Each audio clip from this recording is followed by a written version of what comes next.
Welcome everybody to this exciting episode of Geek Boots Military Nerds. We are catching up on cosplay questions because tonight we have people who were not on for a couple of those episodes, so they get to answer the questions that we've asked before and maybe some burning questions that they can think of up on their own. We like to tell you all about the big green weenie and how it likes to continue to fuck us, just like running a program, having 20 plus episodes, and never having a calendar, so we have to keep going backwards and doing more cosplay questions.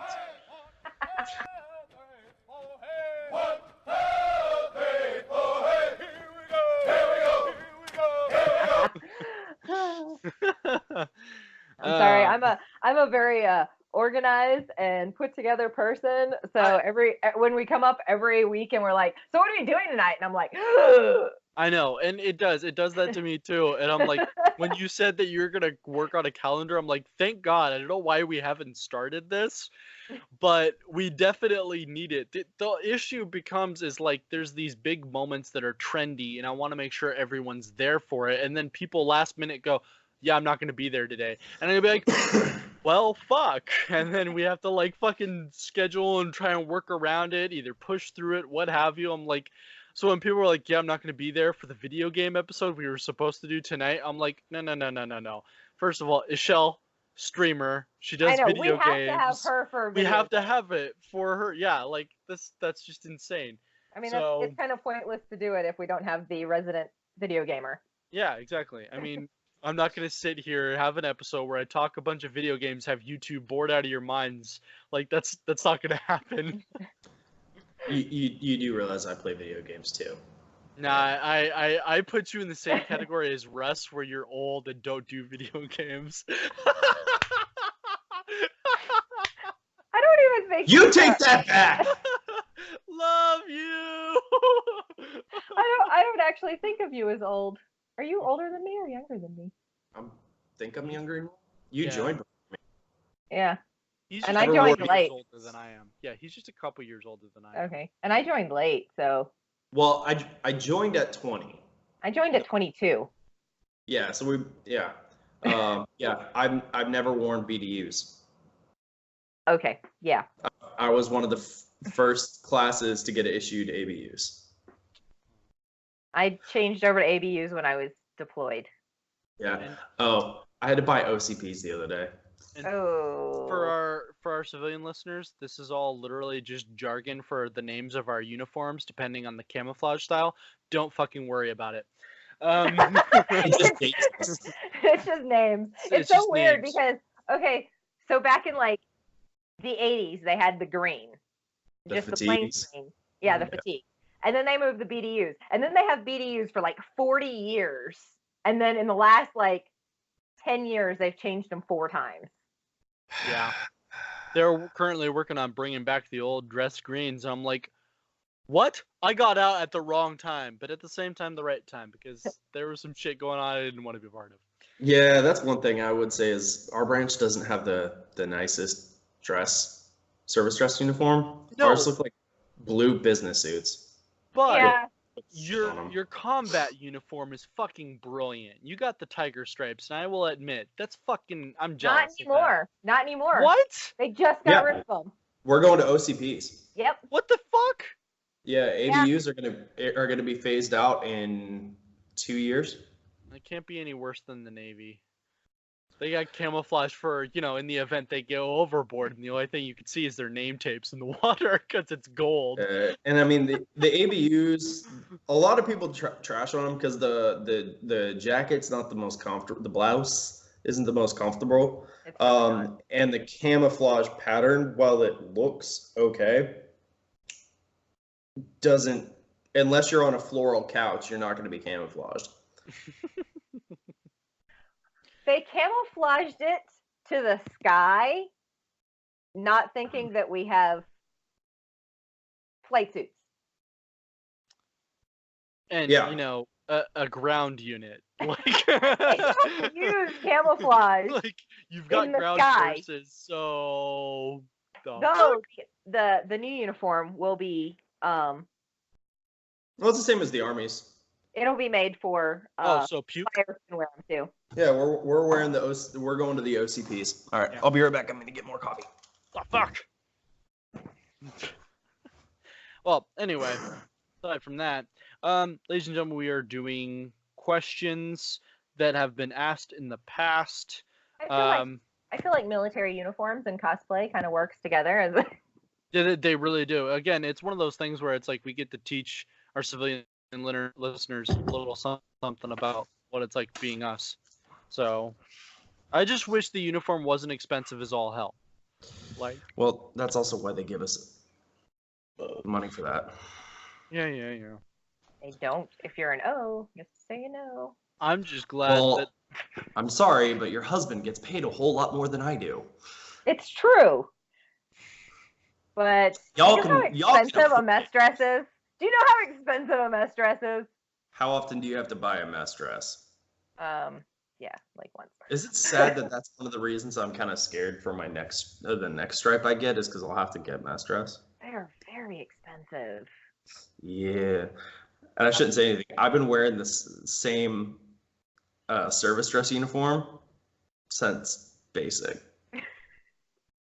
I think I only had. No, wait. I bought a new shirt because I wanted the princess cut shirt. Oh, I mean, I've gotten new shirts, but I'm wearing the same and new pants because. And I bought pants because they issued me a skirt. I would have totally rocked the same uniform my entire time while I was in, except I'm a cook. Therefore, stains get everywhere, and they don't wash out sometimes after time goes by. So you have to wear blues when you cook, or no. Dress up gear when you cook. I'm sorry. We're talking about the nicer. The nicer ones. Okay, sorry. Greens. I'm like, you guys had green. While you guys were talking about that, I kept thinking we're supposed to be answering questions, and now we're talking about uniforms. Is this what's gonna happen for an hour? Is you talking about our uniforms? It works. It's our military costume. Yeah. I mean. Oh God. I still have my dress blues, and as we talk, certain things in sermon, I'm like, you know what? I'm not gonna buy a tux. That sounds like a lot of money. I'm just gonna, when it comes down to time for my future wedding, I'm just gonna wear my ASUs and shave. Fuck it. It'll be for that night. It'll be good. And I'll look like the sharpest motherfucker in there. So most people rent tuxes, not buy them, right?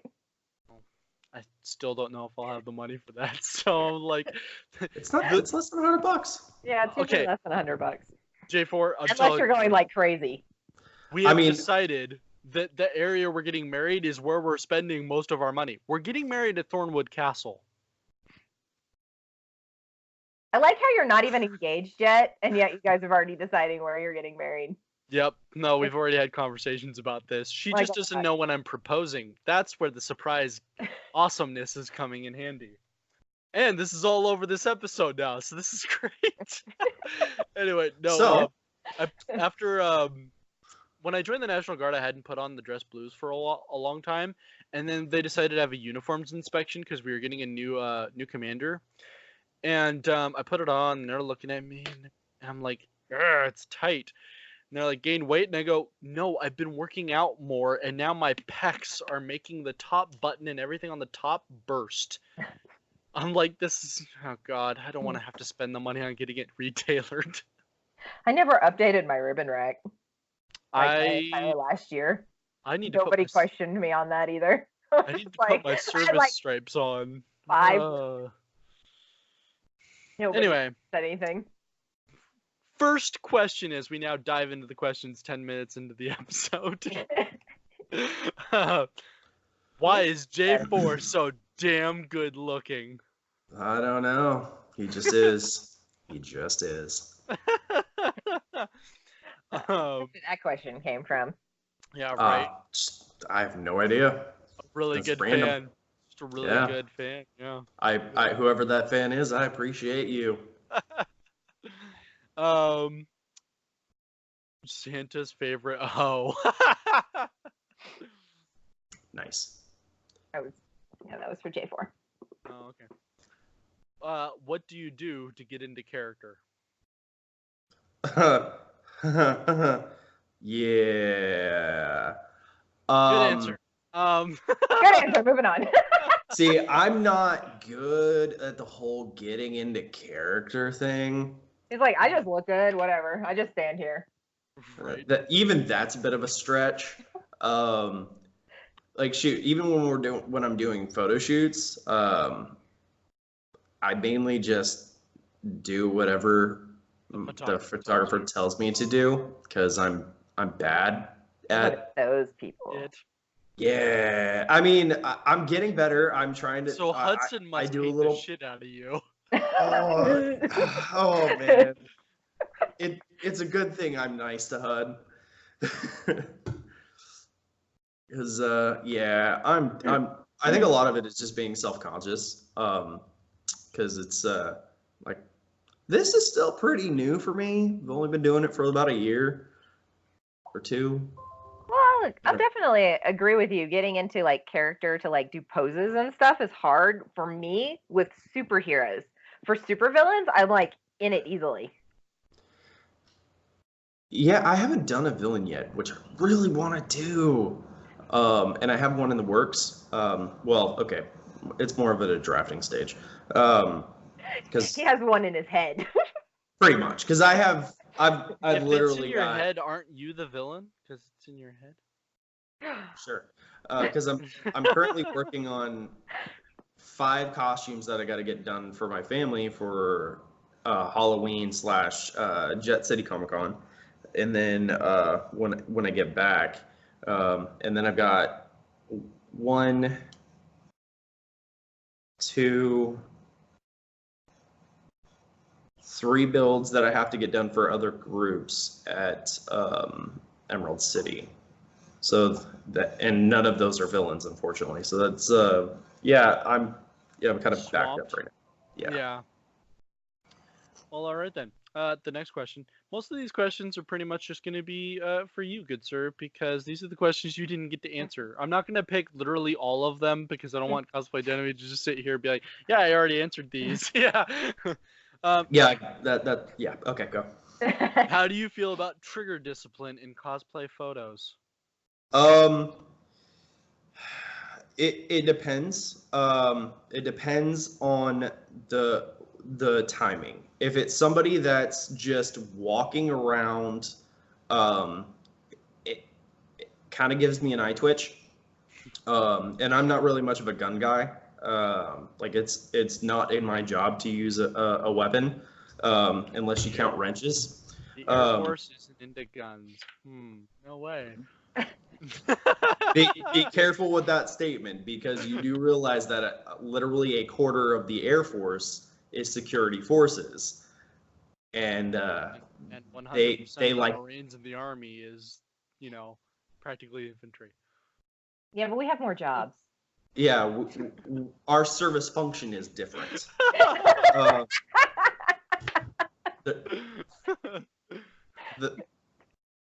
We have different services for a reason. But make fun of each other. Yeah, pretty much. Yep. But as far as like if they're doing a shoot and they're posing like they're shooting somebody, that's one thing.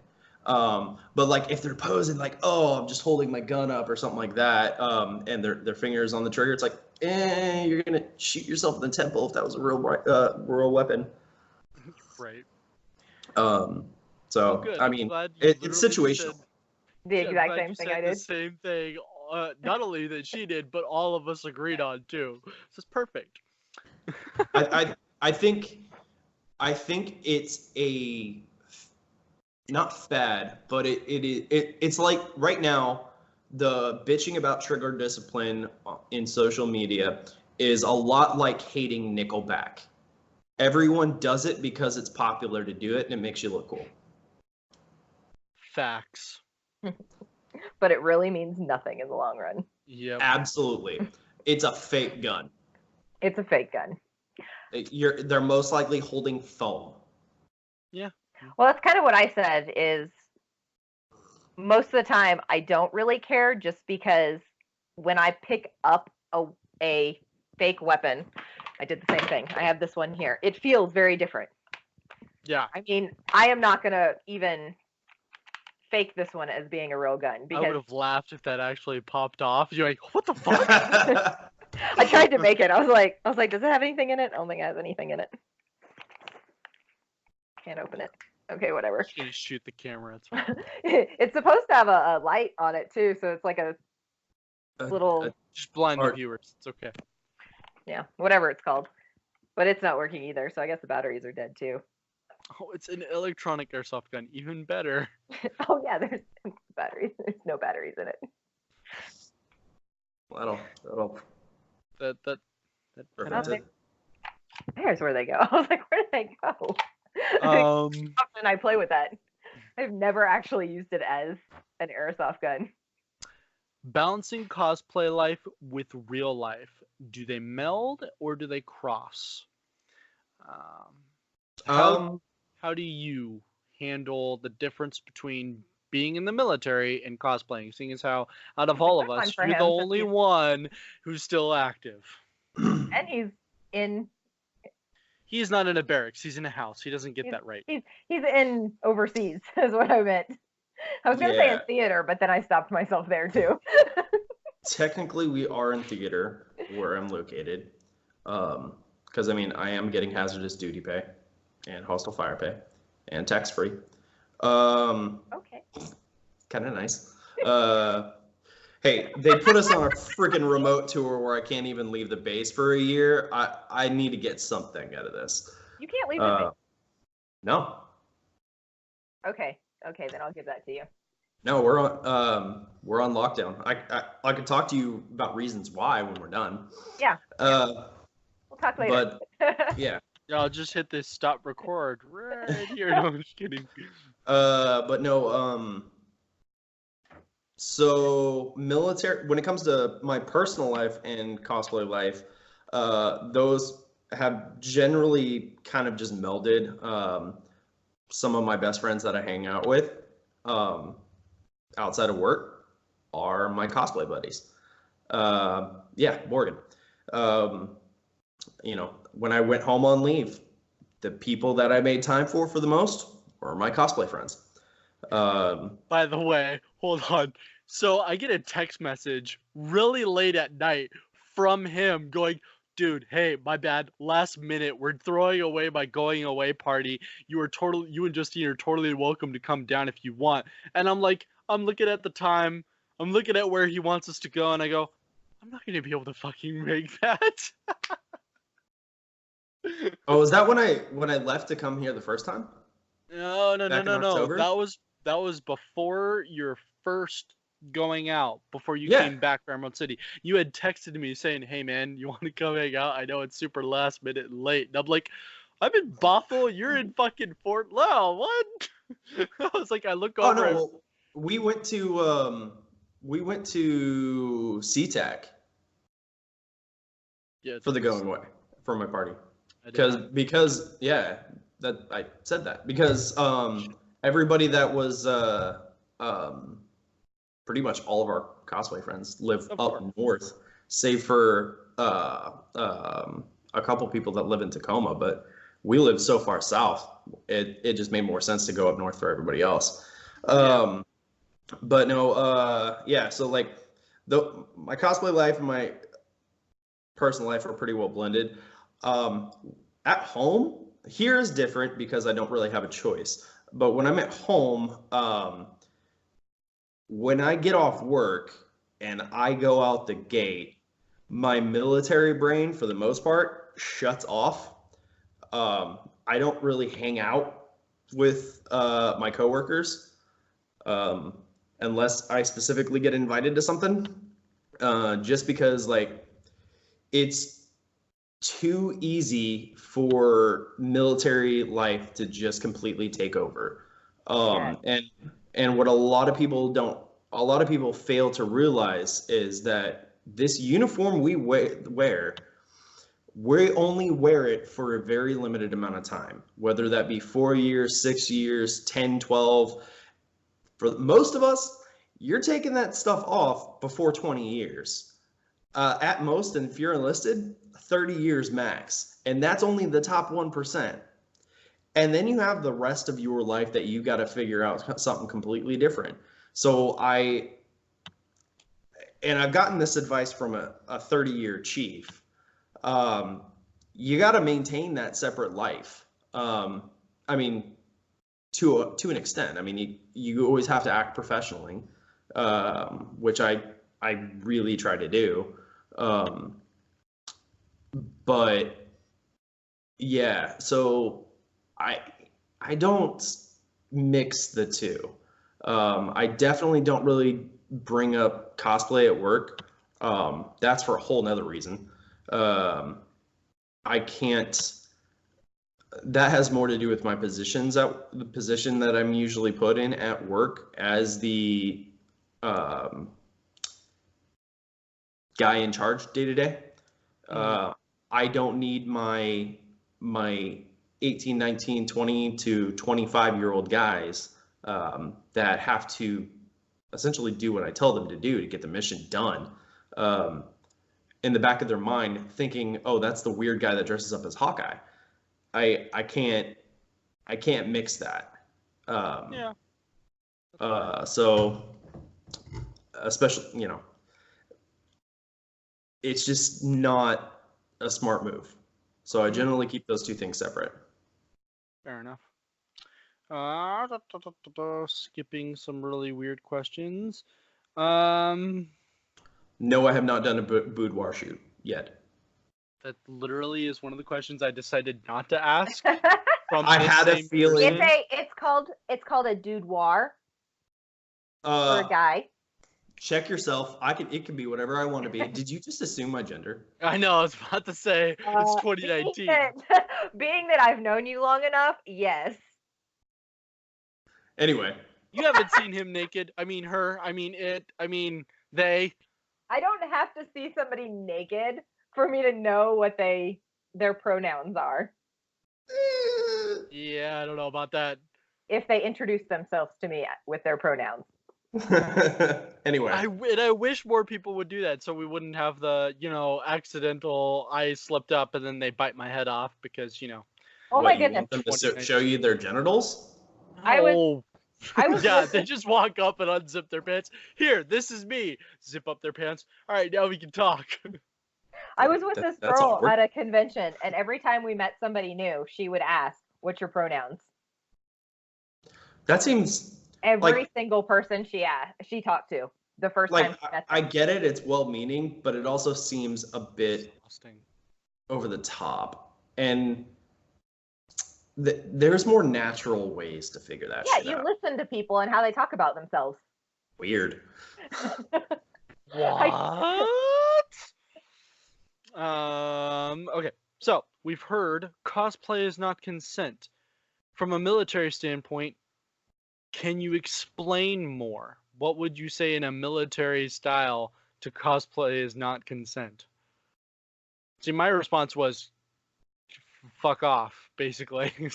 I don't really. Death by PowerPoint. Death by PowerPoint. I don't really understand the question. That's fine. We'll skip it. Yeah, it's like it doesn't really seem like it's not that hard to understand. I don't know. People are very. That is the military response to it. That should sound more like common sense. I don't know why you're asking.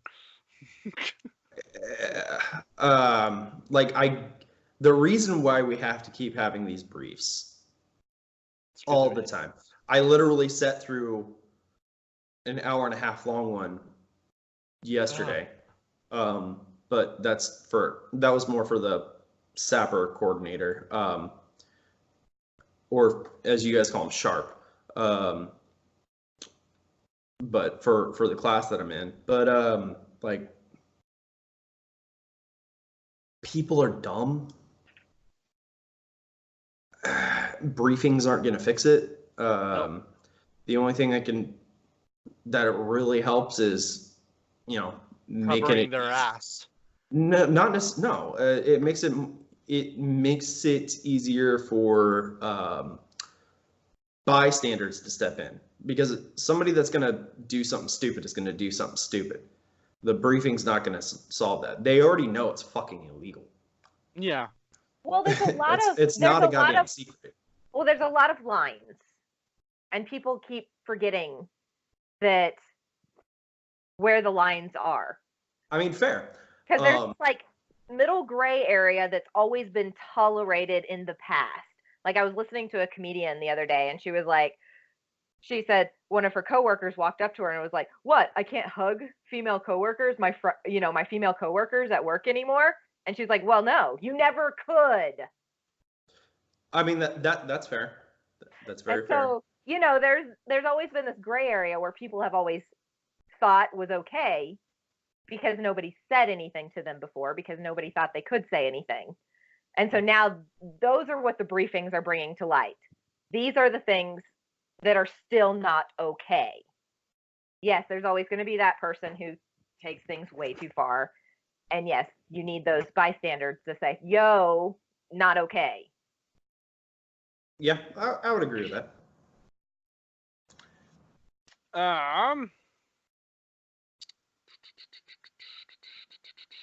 Sorry, I'm dealing with a lot of things, like with cosplay is not consent virtually.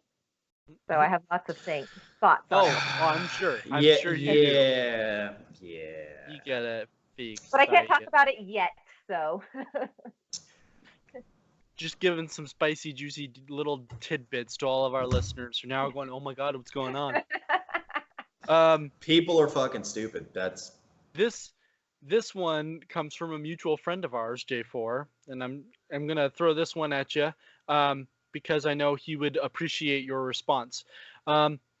Your opinion on cosplay witch hunts.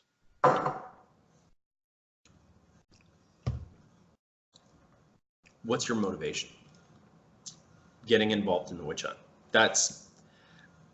I think that's one of the biggest problems.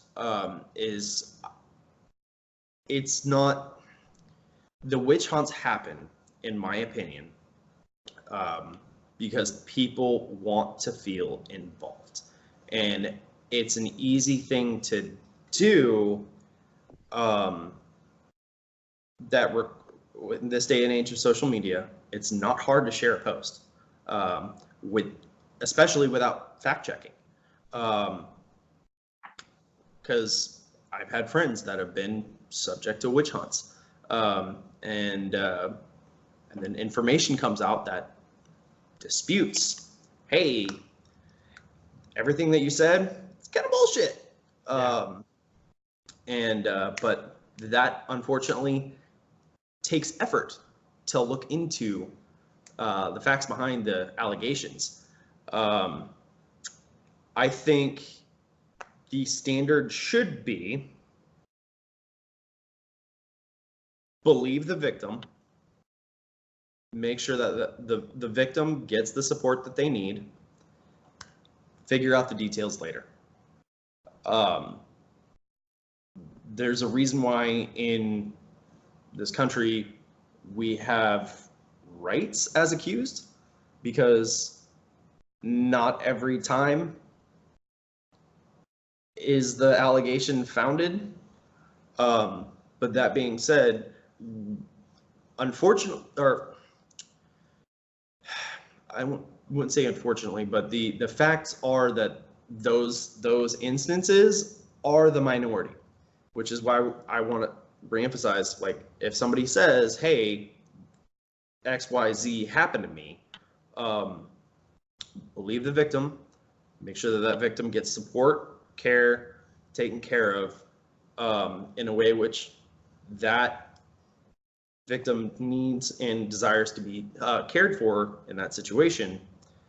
But before we grab pitchforks and burning crosses, and literally destroying somebody's life, let's make sure that we get all the details first. And you could literally just destroy someone's life. And if they did do it, sure, burn them to the ground, as far as I'm concerned. But we don't want to do that unnecessarily. So that's kind of my stance on it. And if you don't know all the facts, don't get involved. Yep. Just I'll message him and let him know you replied with such a beautiful answer. basically just support the victim, but don't pick up your pitchforks until you know the facts. Don't go from being the victim to the abuser. Exactly. And that's where, with one of our mutual friends, that's kind of the direction it's gone to. Even though there's proof that he did nothing wrong, he's been bullied and abused. It's nearly damn near given him a mental breakdown. It's affected his family life. There's collateral damage that has gone along with it. It's torn apart friendships, and a lot of it is an image thing, in my opinion. People don't want to be seen supporting somebody that's been accused, regardless of whether or not the accusation was founded or unfounded. I think people are really quick to jump onto that witch hunt because it's easy, and they don't want to be seen as somebody that's not jumping on the Me Too movement. Yeah. Which the Me Too movement, I don't think there's anything wrong with it in essence. I think we should be empowering all people that have been abused in any way to be able to speak up and get justice. But at the same time, if that's unfounded, we can't be destroying people's lives for no reason. I feel like, but I do want to somebody know something happened to you is one thing, but then giving out their personal details of their life story and then going after them personally is not acceptable. If you need something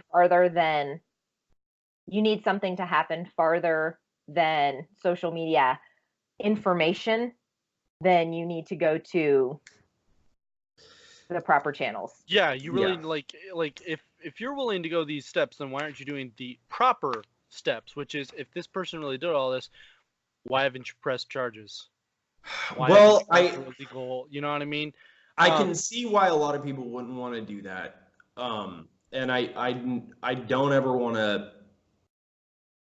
disparage somebody that's potentially been abused for not wanting to go to the police, because let's be honest, that it doesn't always work, and it doesn't always help. It doesn't always work. It takes forever. So that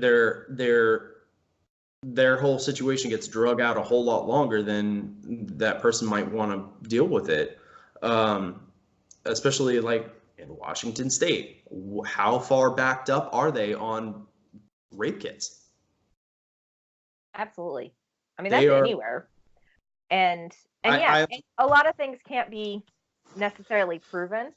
Like a friend of mine, somebody tried to kiss her at a convention, and again, not that this is, yes, it's still wrong. He definitely went too far, but it's not anything you can press charges about per se. She went to yes, you can in the military. She went to the authorities. The authorities talked to him, and then the convention let him in the next day. And so she had every right to post that information out into the public and say, hey, keep an eye on this guy. The convention didn't take care of me. This is the information. Well, but then when people started finding his home phone number, where he worked, that to me is too far. Yeah, it's one thing to a good buddy of mine put it when we were talking about certain things like this. She put it best, which was, it's one thing to go up and say, hey, don't talk to such and such. It's another thing entirely to say, look, I'll hang out, but I'm uncomfortable with this person. And if they're there, just know that when I leave, that is why. And I'm like, no, that's exactly what it is. And then it would also, in my personal opinion, be the responsibility of that person hearing this information to go, what did they do? To proceed with that information. At least in my point of view. Not necessarily, because they might not want to talk about it. And as long as the person that's feeling uncomfortable with the situation isn't going further than that, if they just say, hey, I don't feel comfortable hanging out with this person, and they're not saying, I don't want you to hang out with this person, but I'm not going to tell you why, that's a different story. But if they're just saying, I personally do not feel comfortable hanging out with this person, and I want to keep my reasons to myself, sure. That's, you do you.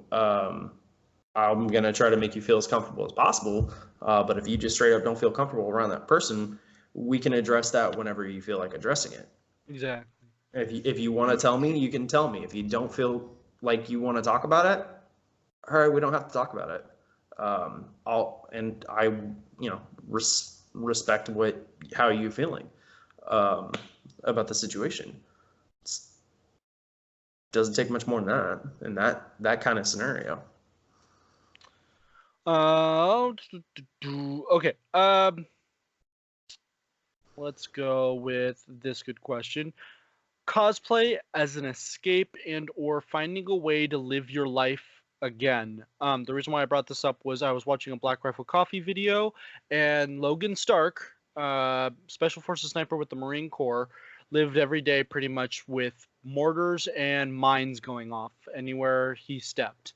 And when he got back home, went to college, he realized none of that chaos is going on around him anymore, and he just felt out of place.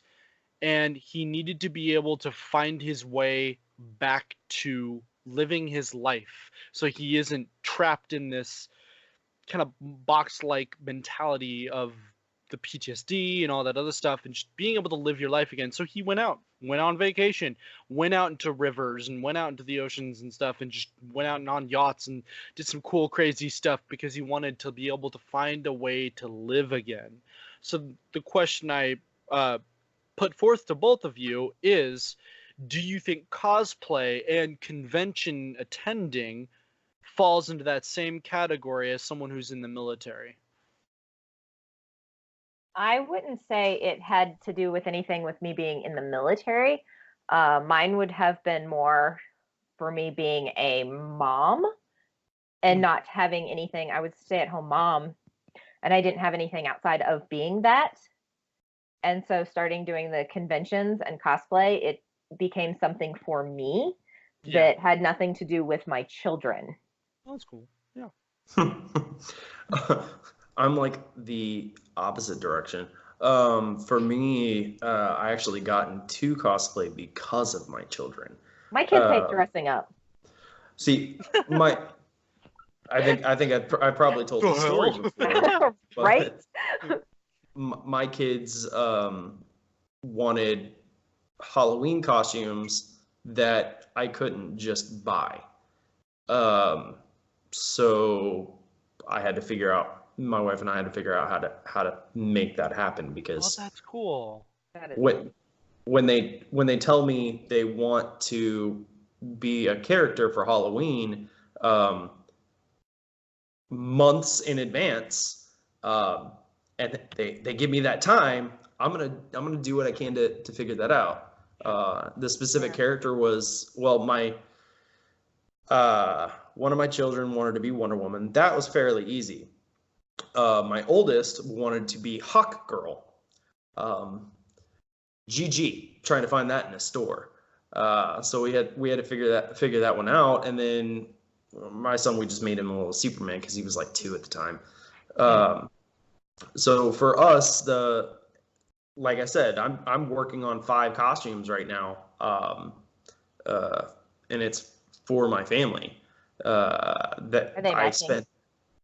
Yes. Yeah. Of course they are. See, that's what I want to do, but nobody will match me. So I met J4 when he had made for his entire family the Voltron armor suits.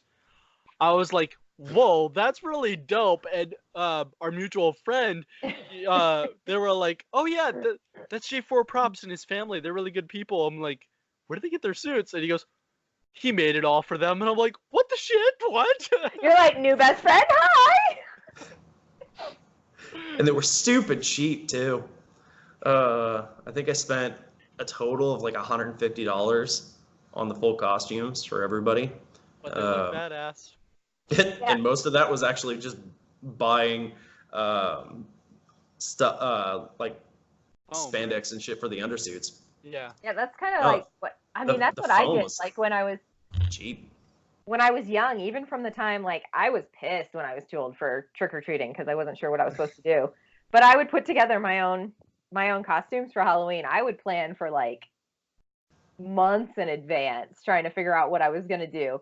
And then even up until I had my oldest, the very first Halloween with him, I did a pirate and he was a little parrot. Nice.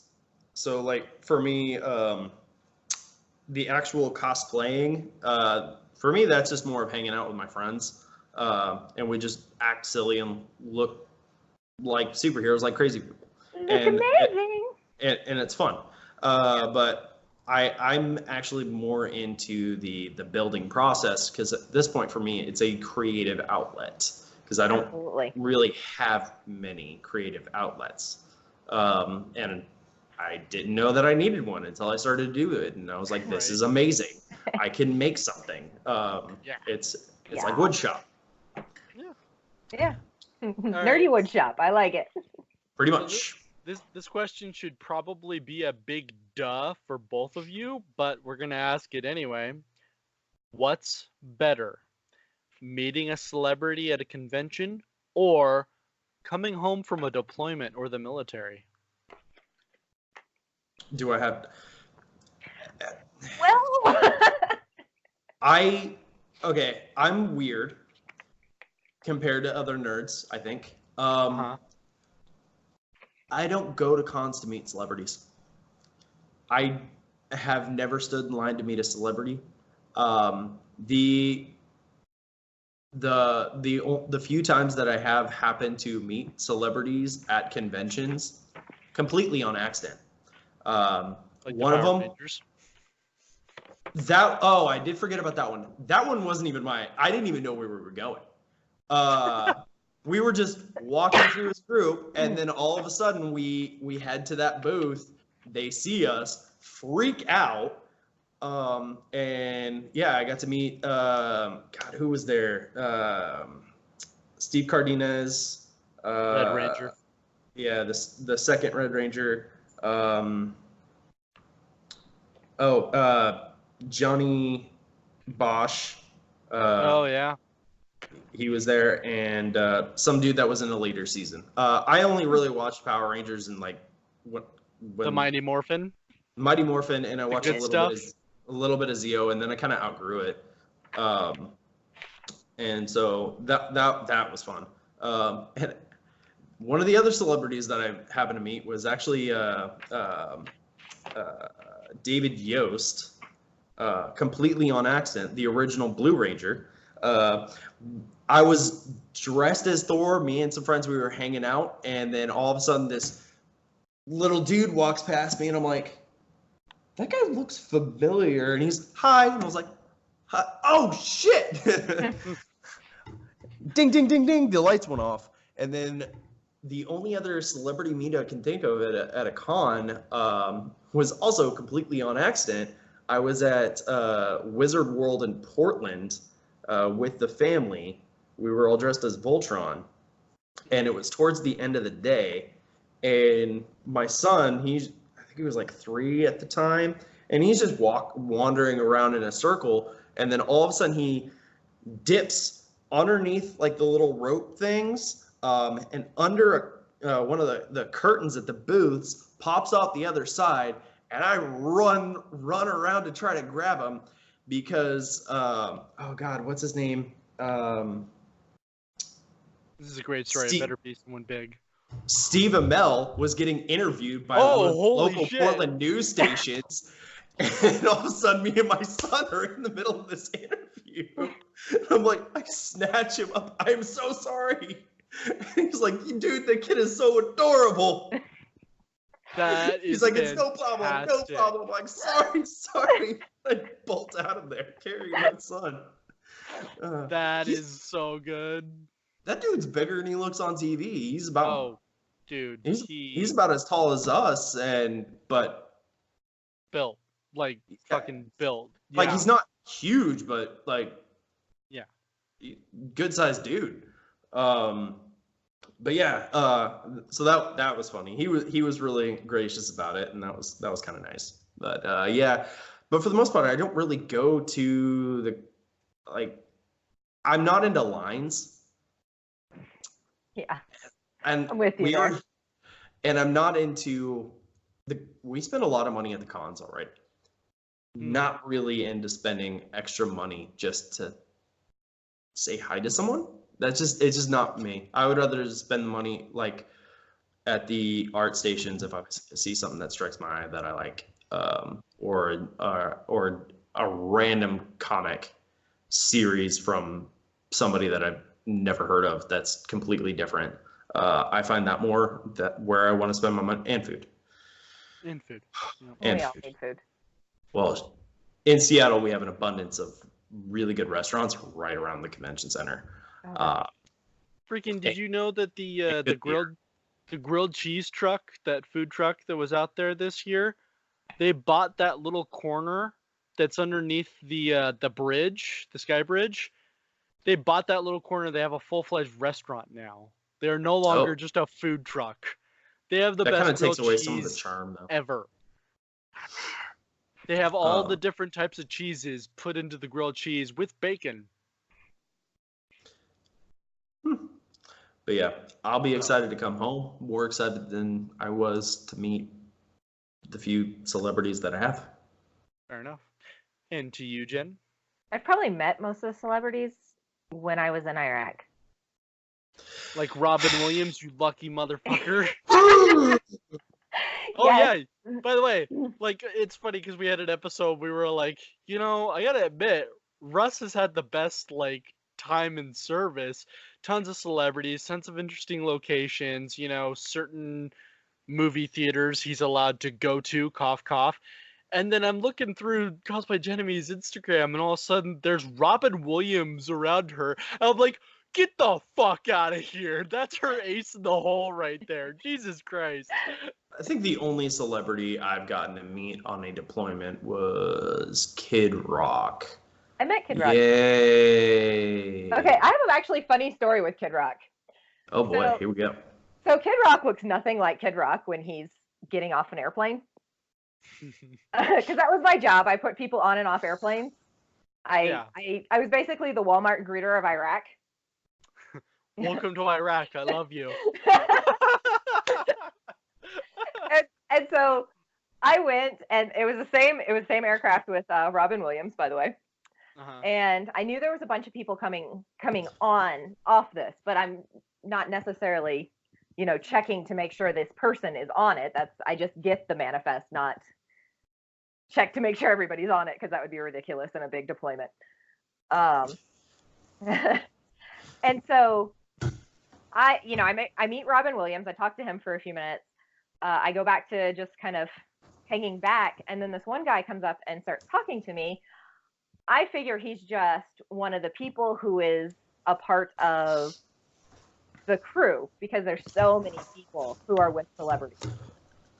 They've got their managers, they've got their the people who are just watching them. There's just so many people. And so he comes up, he starts talking to me, asking me what my job is, what I do, what I'm there, how long I've been there, when I'm going home. We're just chit-chatting. The bus shows up for everybody to load onto the bus. I get, kind of walk everybody over to the bus. I move out of the way. He comes up to the window, kind of opens the window, and he's talking to me through the window even a little bit more. And then they leave. The next day, I had a friend who was maintenance. And so I got to see him all the time because he was, Mike Rayfield. Yeah.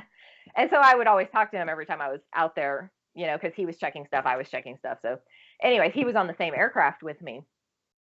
And the next day I was talking to him and I was like, oh yeah, I remember of course I saw Robin Williams and I saw Miss America for that year. Lance Armstrong was also on that aircraft. and then Kid Rock, I was like, I didn't see Kid Rock. And he just about lost it. And I was like, what? He was like, you were talking to him for like 20 minutes.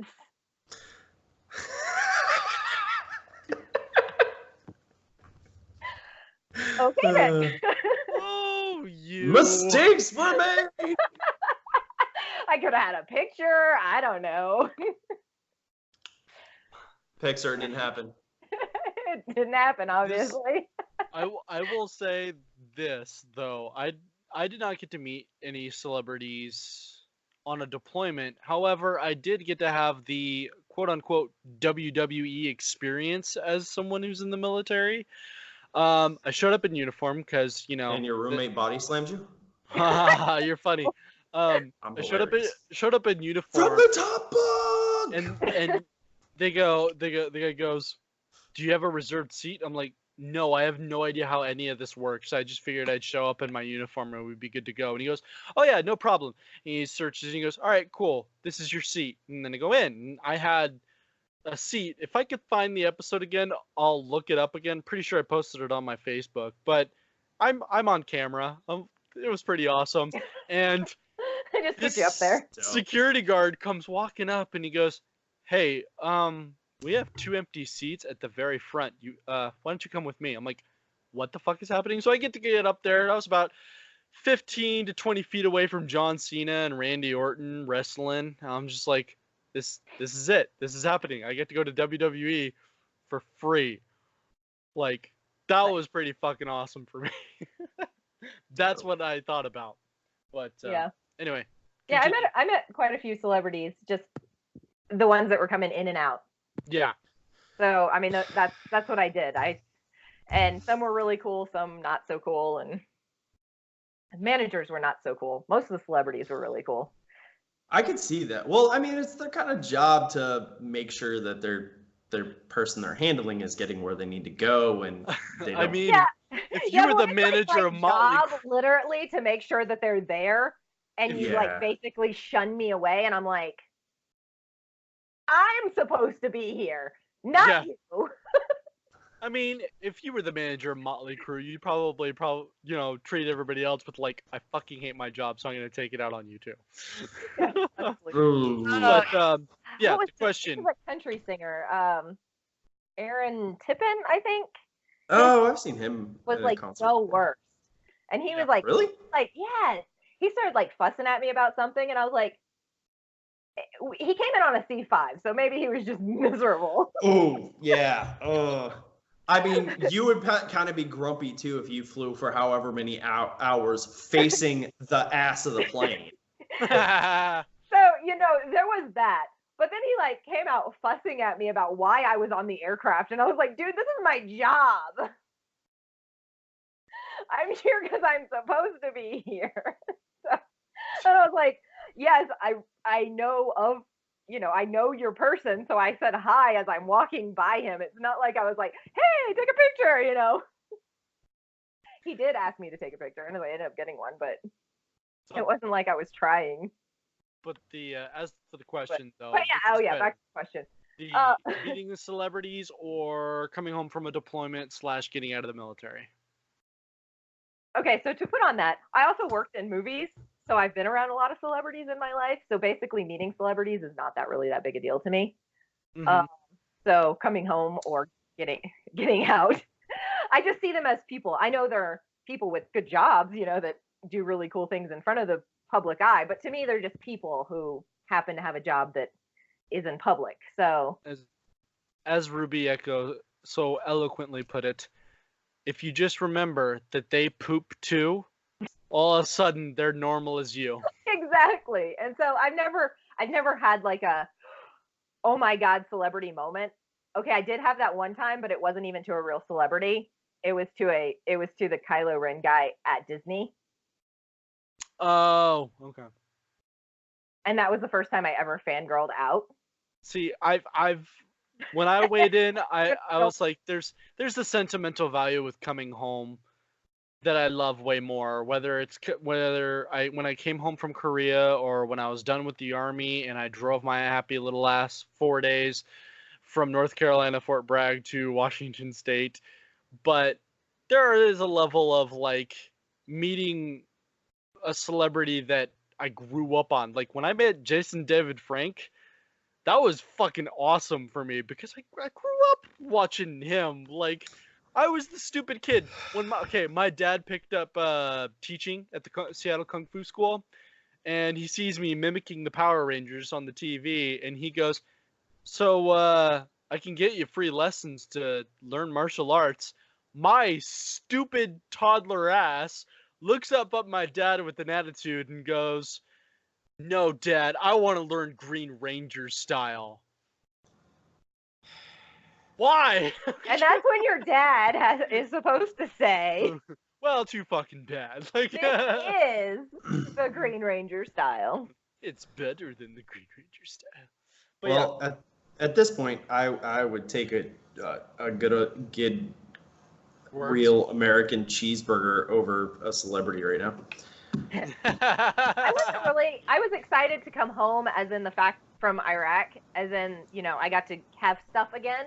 But I was, in my life, I was single. I had, you know, no, like, I wasn't really missing anybody per se. I mean, I had friends back home, but it wasn't like I was. Ladies and gentlemen, this is the difference between the Air Force and every other branch. And so I was having a good time. Well, I also had a, you know, hashtag Me Too movement with one of my coworkers, and everybody took his side, and so I was working with that. And so this was the first time I'd been away from that situation too. So I was having a good time when I was in Iraq. I felt free and relaxed for the first time, which sounds amazingly awful when you realize I was in Iraq.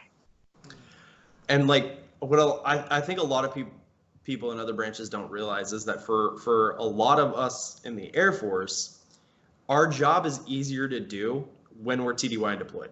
It is, and it's more relaxed. Nobody is It's like a over your lot head easier. going, you know. There's a lot less supervision. There's a lot less tedious training stuff that we do when we're home stationed. And we're just, for the most part, just doing our job. Yeah. And even though it was 12-hour days for 6 days, you know, I didn't care because I was working and I enjoyed what I did, and there was nothing else to do if you weren't working. So you get more trust in a deployed environment than you do at home station. And so I definitely enjoyed, and the fact that it got pushed out a little bit didn't bother me at all. So coming home from Iraq, not that big deal. Getting out of the military was a huge deal because I was getting married. So all right. You know, well, that whole thingamajig. That old slap and a tickle. Fake laugh hiding real pain. That, you know, I got out of the military August 16th. And I got married August 22nd. What year did you get out again? 2009. This is my 10th year. Oh, never mind. I was going to say, I joined August 15th, 2011. So I was going to be like, holy shit, you got the day out after the day I got in. But no, it's 2009, so you ruined it. I was deployed when you got married. Oh, nice. I was on my first deployment. So I was literally without the military for an entire week. And I'm a military brat, so I was without the military for an entire week. How did it feel? I was a little paranoid because I was like, what if I get hurt and like I don't have insurance? Were you out or were you on terminal? I was out. Okay. I did not. I got my terminal leave started on my Facebook yesterday in 2009. You took a week of terminal? I took a week. I took a lot of leave. Well, you know. I was gone probably once a month for a few days, and so I pretty much took leave as I earned it because I do not sit still well. Fair enough. All right, now the last and final question. What would you give to civilians in terms of advice about how to approach and engage in conversation about military life and their time in? Don't ask me if I shot anyone. Yeah, I said that too. I also said, don't ask me for my KDR. That would require that I had died. So KDR is video game language for kill-death ratio. I've had that once, and I'm like, you do know that means I had to have died at least a couple times to have that ratio? That doesn't make any sense. And they're like, oh, well, I played Call of Duty last night, and I figured maybe you got the same stats. I'm like, I'm about to show you. I'm gonna show you. You have died multiple times in your game. You're about to become part of my stats if you don't get out of my face. So, if I don't know you, and you want to talk to me about the military, I'm gonna go ahead and say this right now. I most likely don't know your cousin Kevin, your brother Jim. I probably never met your Uncle Paul. Your Aunt Sally, who was in the Army. I've your friend from high school that joined the Navy. Yeah, probably don't know him. That's the best. It never fails. Anytime on my way home from work, if I stop at the grocery store, somebody wants to talk to me about whether or not I know their friend in the Marines. I'm like, no, can't say that I do. Sorry, and you have to not be an ass. Oh, struggle. Oh my god. The salty soldier is real. The funny thing is, I wouldn't even have thought of that until you started saying that, and then I'm like... That's why I was saying this is like the best response ever, because Single Dad and I had some good replies. Yours was really good too, but then he went off with something that I'm like, oh my god, I forgot about that. Every single time I meet every time who has a relative in the military or a My friend. cousin was in that unit. Do you know him? They don't even know. I served over 500 people in an hour. How the fuck would I know your cousin? Go fuck yourself. Even here, there's like 5 bases in Colorado Springs. Oh yeah, yeah. People are like, do you know such and such? They're stationed at like Peterson, and I was like, I think I've been there. But that's it. I'm gonna use, it's morbid and really messed up, but the next time I get this, every time somebody asks me, have you seen such and such, or where did such and such go, I always just cold face go, died. Now that gets them to fuck off real fast. So the next time they go, hey, I got a cousin who's stationed at such and such, do you know them? Died. It's gonna be, whoa, what? I'm like, oh yeah, right, military. That's not right. I mean, no, I don't know them. Yeah, not to sound like an asshole, but I don't like talking to civilians about my military life. I don't. And you're not alone.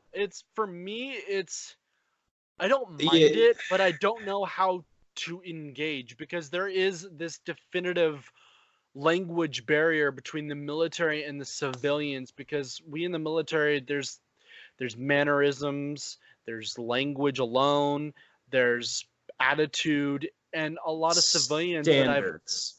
There's civilians that I've different. The civilians that I've talked to, like, they'll look at me funny. Did you really just say that? And I'll be like, yeah, why? You're a piece of shit. I'm like, no, I'm just trying to make sure I don't commit suicide with a sense of humor. Thank you very much. Get the hell out of my fucking face. Like, yeah, but there's this language barrier. So I totally understand, because I don't know how. I've had one person really try to ask me about my military career, and I'm like, not on top of everything, I'm like, I don't know how to describe to you my feelings from what I've personally experienced. Just know it was hard, and I'm glad I'm out. Do I miss it? Meh. I miss the camaraderie. Would I do it again? In a fucking heartbeat, but I probably wouldn't pick being a cook again. like that's usually my go-to. Yeah, and like I'll get people that even some of my civilian friends every once in a while, they'll start asking me about work, and it's like, I mean, I could try to talk to you about work. However, you're probably not going to understand most of it unless you're also educated in how to fix planes. And I really don't want to talk about work right now because I'm not at work. Yeah, most of my close friends, they don't even talk about my military career, like, or my military time, whatever. It's like they're like, "Oh, you were military. Okay, moving on." And I'm great with that. Well, you're also in an area where there's a lot. Well, no, I'm talking about my friends through cosplay. Oh, okay. And they're not here. They're most of them are down in Texas. I didn't actually have any friends here. You have us. Which surprises me because there's like a few cons in Denver. Not that far from Denver. She got to meet Chad. Yeah. Oh yeah, you get to meet Chad. Chad is awesome. Love that guy. I do, and I have a lot of friends on Instagram who are in Denver, and they're like, "Hey, we'll meet up sometime." But they're not people I see often enough. Yeah. Because and Denver's still, it's still an hour away. Right. And I have a family, so. I mean, that's the same way with me. Most of my cosplay friends are in Seattle or Bellevue, which is like an hour, some change away. Yeah. There's two conventions coming up. One's in Denver and one's in Colorado Springs. And I got invited to work the one in Denver, and I'm actually going to turn that down because I would rather go to the one in Colorado Springs to see if I can meet people local. Because I did meet somebody last year at the Colorado Springs Comic Con, and me and her became really good friends, and then she moved. Oh. My life. But yeah. To wrap up the question, I will say that all jokes aside from our saltiness, being military, I would simply just say again, reiterating from the last time we answered this question, if you find out we're military, ask respectful questions. Yeah, very respectful questions. Thank us for our service. If you feel don't do that to me. Just don't. But if you feel be respectful and be gentle with it, because again, as Jay Forso put it in his little bit of a rant, is if you ask a certain question, his blood might boil, his eye might twitch, and he might have punched you 1,000 times in his head. So there's a lot of things we forgive, but when it's the same thing 800 times, at some point that's we're the gonna quickest snap. way we just shut down. I mean, you just shut down completely, and you're just like, and then you're no longer engaged with that person. It's like it would be one thing if there wasn't over 1 million people in the military. Yeah. Sorry, we don't know everyone. I've like the squadron that I left and that I'm going back to. There's over 600 people in one unit. I don't know everybody in that unit. I had 80 people in my platoon during AIT. I remember 5 of them. Oh, dude, I don't remember. I think I remember the name of 1 or 2 people in my basic flight. I had one, and there was 52. I don't remember anyone from my basic flight. I had. Well, you're old, so. Yeah. I had one add me on Facebook, and I recognized the name. And I'm like, okay, sure. But then I go into the profile, and it's a girl. And I'm like, okay, no. See, the name attributed with this, I remember it, dude. Wasn't you. Yeah, and they were white. So what's going on here? Black and female. I don't know who you are, but hey, cool. Thanks for adding me, I guess. Yeah. The only person I remember from tech school happened to come from my tech school to my base, and I ended up rooming with her until I got out. Oh, shoot. I've got one of my buddies from tech school that I was talking to yesterday, but he was also in my wedding, one of my best friends. I wasn't at your wedding. He probably would have been at my wedding if we wouldn't have got married on the exact same day. That generally puts a hamper on things. But it was the only day that her sister could come into town. Mm. And her wedding was like a 3-week plan, and mine was like a year plan. Anyway, that concludes the questions. Hope to God that we can stay locked in for video games one of these episodes. Sorry about the mishap. Basically, all the people that we wanted on for this big episode weren't showing up, so I was like, you know what? These guys haven't answered some questions, so why don't we throw these questions back out there and get some other perspectives? And it worked out in the favor because J4 brought up some answers that we didn't even think of. Those were amazing. I know, right? I aim to please. Catch us next week. Hopefully we'll be doing video games. We'll see what happens. Again, we might do something next week. Who knows? Who the fuck knows? We could just stare at a pineapple all the whole time. There you go. Watch as it slightly moves. Big cons to note. We say this every episode, so for the love of God, just listen to the end of the goddamn episode. Emerald City Comic Con and WonderCon. If anything else answered. Let's see if anyone else answered my. And a hope. Oh yeah. Do you have any more questions? A hope for San Diego Comic Con. I don't know about J4 here, but I know that I'm going to try and go to San Diego Comic Con. I don't even care to buy the badge. I just want to go to all the outside activities. So hopefully members of Geek Boots will be at San Diego. But so it's solid. It's locked in. We are for sure. We want Emerald City Comic Con and WonderCon. There will be panels and there will be group meetups. It's going to be fucking awesome. So if you're in the military and you're listening to this, show up to the WonderCon one. We have a big event thing that we're doing. Thanks to Portraits and Cosplay. It's going to be amazing. Yeah. So that's our episode today, whenever you decide to listen to this. New schedule is in effect because I do all the editing and uploading to all the stuff. Catch it Friday night into Saturday morning, all the episodes. So, yay.